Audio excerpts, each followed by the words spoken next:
Орталық балалар кітапханасы Абай қаласының 60 жылдығына орай «Тамыры терең, тарихы кенен Абай» атты кітап беттеріне саяхат ұйымдастырды. Сіздер бұл бейнебаянда Абай қаласы «Мы в городе славном живем» атты кітап альбоммен таныса аласыздар. Бұл қала бай тарихымен, отанын жан-тәнімен сүйетін бүгінгі мен болашақты жасаушы қиындықтарды жеңе біліп, туған жеріне адалдығын сақтаған адамдарымен әйгілі. Мұнда деректі жазбалармен бірге қаланың даму тарихынан сыр шертетін түрлі фотосуреттер және оның өсіп өркендеуіне зор үлес қосқан адамдардың өмірбаяны да беріліп отыр.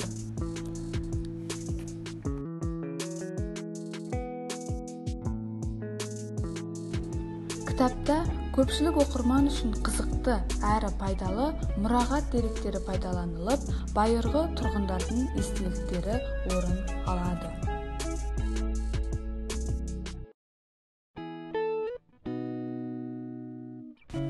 Абай қаласының 50 жылдық мерейтойына арналған бұл деректі публицистикалық кітабында шаһардың негізі қаланған күннен бастап бүгінге дейінгі тарихы айтылады.